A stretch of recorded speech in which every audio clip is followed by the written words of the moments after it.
What's up, guys? Nate Johnson with another video for you today. And today I'm going to be talking about the concept of double pay in your business and why you want to avoid it, why we don't want to double pay our staff. Let me tell you what I mean. First, I'll tell you what I don't mean. What I'm not saying is, oh, we don't want to pay our team well. No, we want to pay our team very well, and avoiding double pay is going to make sure in part that you will be able to pay your team well. And so what is double pay? I'm glad that you asked. This is a concept that I was discussing with Lauren, the operations manager, maybe several weeks ago, that I was just talking to her about, and this concept really clicked for her. And so I think it's really important to remember that the point of hiring an employee, the point of bringing someone on your team and paying them to do a job is to make sure that they are doing the job.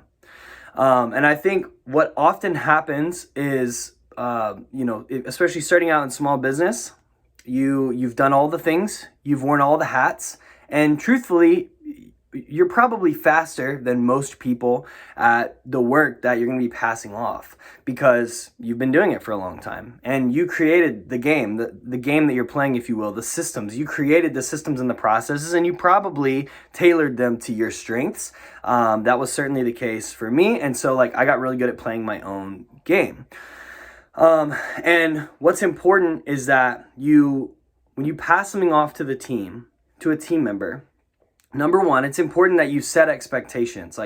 You must demand that they do their work. And if they're not going to do their work, then there's no point in paying someone to do it if you're going to have to come back and clean up after them all the time. Now, I think you need to hire them. You need to set the expectations. You need to let them know what are they actually doing? What is their role in the business? Why does it matter? Let them know why it matters, why it's important. Doesn't matter where they fit into the business. Why is it important that they're doing their role? Show them how to do it step by step. Give them the training that they need. I'm not saying just toss them into the deep end and say it's sink or swim, buddy. Don't do that, all right? Train them, onboard them, do what you need to do to make sure they are ready to succeed. But once they're in that position, it is important that they do the work. And so I do think as a leader, it is your responsibility to come back in and support your team. I'm not saying they need to be perfect. They're allowed to make mistakes. There is grace for that. They should make mistakes. They should learn. It's a process. No one's going to be perfect. That's not what I'm saying. But what I am saying is if you're having to come in and do 25, 35, 50% of their work, and it's been, multiple months since you've brought them into the role, you need to let them go because you are paying double for that work. And what I mean is you're paying them to do that work and then it's not getting done. And then you essentially are paying yourself to do that work when you could be doing the point of they play their role well so that that work gets done. And another thing is you usually, this is a concept for another day, but you'll hire people who are probably better suited, better skilled at that thing than you are. And so given enough time, they will actually be better than you, which is the point. They'll be better than you at that work.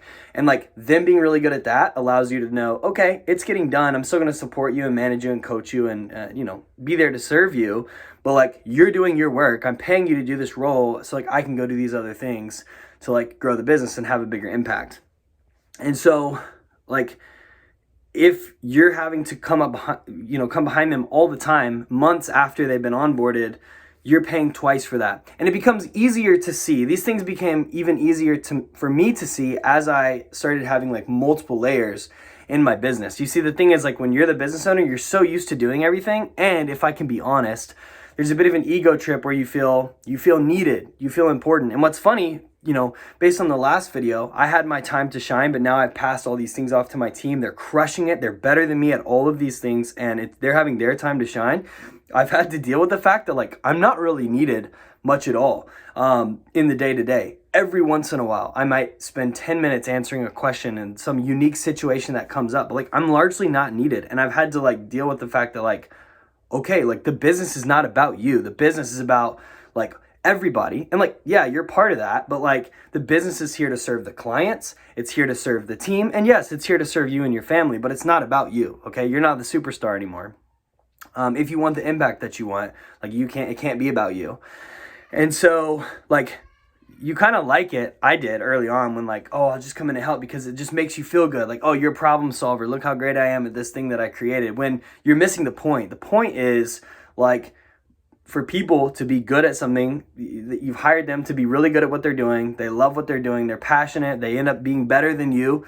And maybe they're better than you right out the gate. Like those are wins. You want that because that's going to allow you to have bigger impact, which is the point of the business, to like have an impact on the marketplace. But I see it becomes much easier when there are multiple layers. Okay, when there's multiple layers between me and say like training. So it's like now we've got trainers, we've got facility leaders, we've got Lauren, and then we've got me. And so it's very easy for me to see now, like, okay, I need to make sure that my facility leader, like the trainers are doing their work so the facility leaders can do their work. Because if the facility leaders are having to come in and do the work that the trainers are supposed to be doing, I'm now paying double the amount because I'm paying the facility leader and the trainers to do one job when one person should be doing it. And not only that, so I'm paying double, but I'm also missing out on the thing that I'm supposed to be paying for, which is like the facility leader to do their work. And same thing, like if the operations manager has to come in and do facility leader work, then like I'm paying double. And then I'm not only am I paying double, but I'm missing out on the work that like only the operations manager can do. And so I think that's another important concept in business. And again, another video for another day. But like you want people to be doing the thing that they're good at. And it's a, I want our third core value is family. I want the Steel team to feel like a family. There's grace, there's room for error, there's room for messing up. When life happens, because life is gonna happen, like we cover for each other. It's not brutal, like, yo, you mess up one time, you're out of here. Like it's not like that at all. There's plenty of grace. We treat each other like family to a point, but it's also a team. It's performance. You have to be performing. You have to be good at your job. And again, there are ebbs and flows. There's seasons to this. And so it's a balance. It's a balance that I'm always trying to aim for. It's almost like an oxymoron, but I think it's worth fighting for, which is like, how can I treat the team like family, but also, drive performance like a team? I want it to feel like both. If you're too far on the family side, you're not going to be very effective. If you're too far on the team side, you're probably going to be very effective, but it's just not the culture that I want to create. But you want to avoid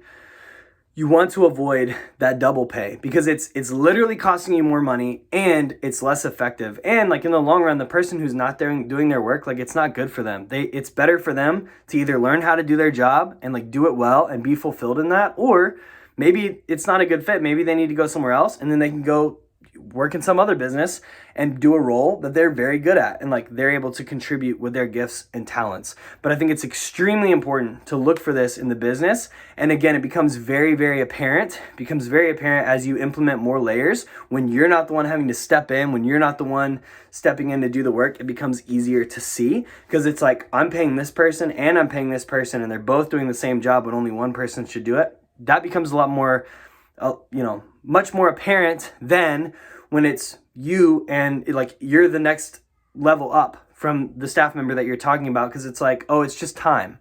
You're just like, as the business owner, you're paying yourself out of the profits, so you're not really thinking like, I'm paying this salary to myself and I'm paying this salary to my team member and like I'm using part of you don't think like that. You're like, oh, it's just time.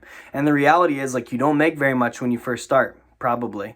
And so that was the case for me. And so I was just like, oh, my time isn't worth that much. But in reality, time is much more valuable than money because like you need to use that time to grow the business. So this is just for any business owner, but small business owners especially. If you're first building out your team, or maybe you've already got your team, but you're dealing with this issue, avoid double pay. And you have to avoid it even if it's you and somebody else. Even if you're stepping in to do somebody else's work, don't do that. Onboard your team, but like they need to be able to shine. And if they can't hack it, find somebody that can. And on with that, there will always be people out there who are gifted at whatever you need. There are people who are very good, who want to work for you. Okay, I believe that like if you're doing what God's called you to do and you're doing work that He's called you to do, don't believe the lie that I believe, like, oh, it's impossible to find good people. There are so many good people out there who desperately want to work at a place like your business. And so just like keep searching and set that floor and say like, I'm just not going to accept anything less than this. They're going to do their work. And it took me a long time to get to that point. But once I got there, like, what do you know? The level of the team is substantially better. So avoid double pay. You will be blessed, your team will be blessed, and your customers will be blessed.